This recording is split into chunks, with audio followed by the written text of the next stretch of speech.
They're pretty good size.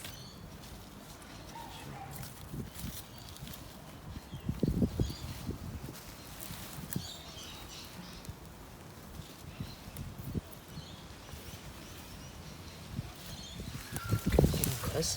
Oh yeah. Oh geez, that's awesome. Bit of a workout. Oh wow. See you in the kitchen.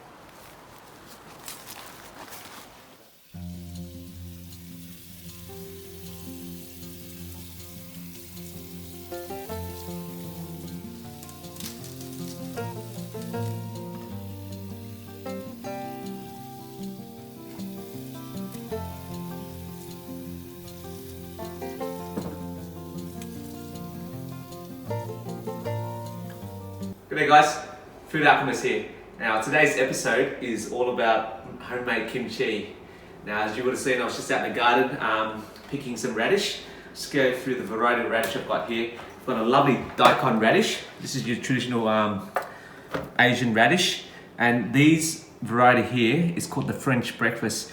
They're quite lovely to eat in a salad or in like a soup as a turnip.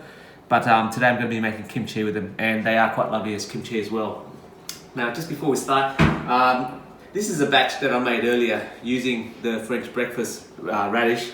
I actually attempted to make a video of this, but unfortunately the footage was corrupted and I lost all the footage. So here we are, take two. And along with the other ingredients, I've also got, this is your Korean chili powder for kimchi, and some salt.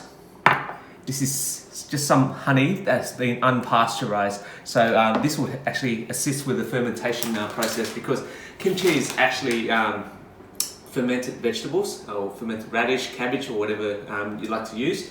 And I also have a little one more ingredient that I'll show you. It's a bit of a hack, but what I tend to do is I actually use a bit of the juice of a previous batch, and this batch is from a store-bought variety. But I use that juice, and it helps the fermentation process a lot faster because it's already got the yeast in there, and it's basically a starter. Yeah. So I'm going to start processing these, and we'll check in to the next step, and I'll explain a little bit more about it. Okay, so first step of the process, I'm just going to cut them down into manageable size chunks. So I'll start with the daikon. Something like this, I'll probably just cut into quarters. And I'm going to be leaving the skin on. So you may have noticed I've only just roughly cleaned it, but after I've cut them all into even chunks, I'm going to take it out to the sink and give it another good scrub.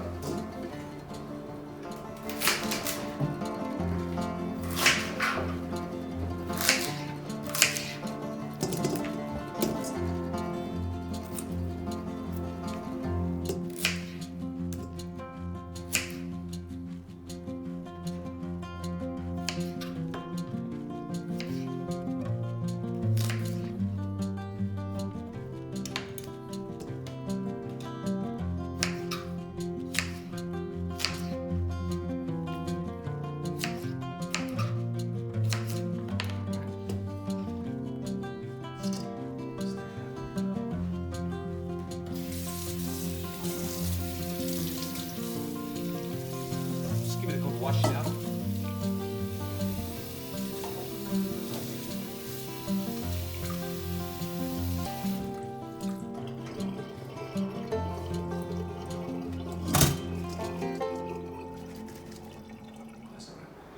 Okay, so here we have our lovely chunks of radish that have been thoroughly cleaned. The next part of the process is I'm just going to put into this metal dish. What I'm going to do is give it a good coat of salt. Now this is just some cooking salt, the fine grain. And it looks like I'm using quite an excessive amount of salt here, but don't be alarmed with it, because later, after it's been pickling for a bit, we're going to rinse it off. Okay, now that the radish is nicely coated with the salt, I'm just going to transfer it into a smaller bowl.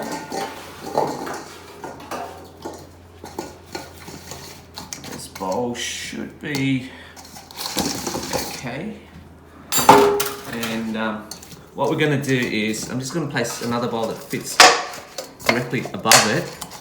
top of this, and we'll just weight it down, and we'll apply a bit of pressure to it, and I'm going to let this sit for a minimum of 2 hours. So the idea of this is for the salt to draw all the moisture out of the radish and make it more of a pliable ingredient. So as you can see right now, the radish being in a fresh state, it's very fresh and it's very crisp. So if I was to go like that, you can hear the crunch, and you'll see the difference after it's been in this salt for about 2 hours.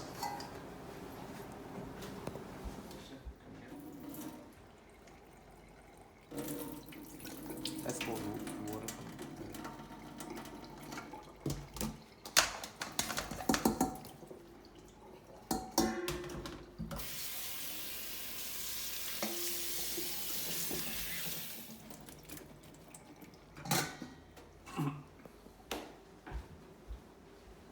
So now that the radish has been pickling for about 2 hours now, I've actually taken to the sink, rinsed off all the excess salt, and you may have noticed the amount of moisture that was drawn out of the radish. And as mentioned before, when it was in the fresh state, it was so crunchy, and now being that it's pickled for the last couple of hours, it's actually, if you come up for a close-up, it's no longer in the crunchy state. If you press it, it's very pliable, and there's no longer a crunch to it. I can't even snap it apart now because it's so soft. As you can see, it just bends. Yep, and that's the effect that we want. So to the final stage of it, I'm just going to combine all the ingredients, and I'll explain to you as I go. So into this big metal mixing bowl, I'm just going to put all the radish in, and in the smaller bowl, I'm going to make the mixing brine. Oh yeah, we also mentioned at the start, I forgot to mention at the start, there was a couple other ingredients that I missed. If just give you a close up. So that's 3 small onions that I've quartered, and that's 1 whole cluster of garlic. So, and I've just taken the skin off each clove, and I managed to get some chili. They're out of season, but I went out to the garden, and there was still a few left. So yeah, so in they go. Now we'll make the fermentation mixture. So I'll just give you a rundown of what's here. This is a brine. It's actually just 5 tablespoons of salt, and I've dissolved it in boiling water. Now it's cool to touch. I'm just going to put this into a larger bowl. And with the pasteurized honey, this will go in next. I'm going to put 2 very large tablespoons in there. Sit that in there. And as mentioned, this is the juice from another batch of kimchi. So I'm just going to use this as the starter. We'll add that in there as well. And we'll just stir that through so it's all nice, even and consistent. Right, so next part, into this mixing bowl, I'm going to put the chili powder. Now I'm just guesstimating here. You can put as much or as little as you want. In here is the equivalent to a bowl's full that I've got in there.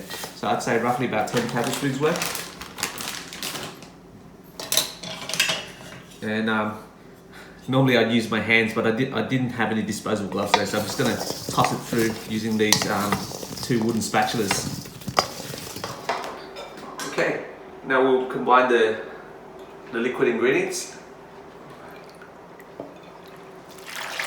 Just mix that all through.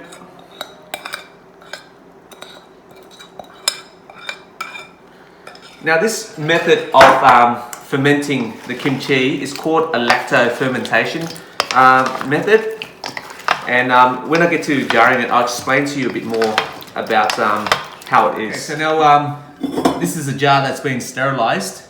Reason for that is we don't want any unwanted bacteria in there, only the good bacteria, which is the fermentation bacteria, the yeast.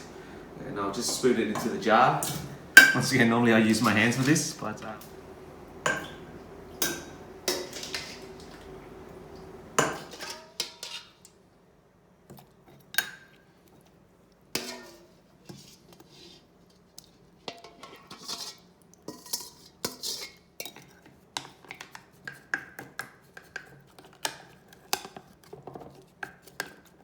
okay, finally, you may have noticed I haven't discarded the leaves. I've kept a few. This is purely for the fact that I use this to press down the mixture.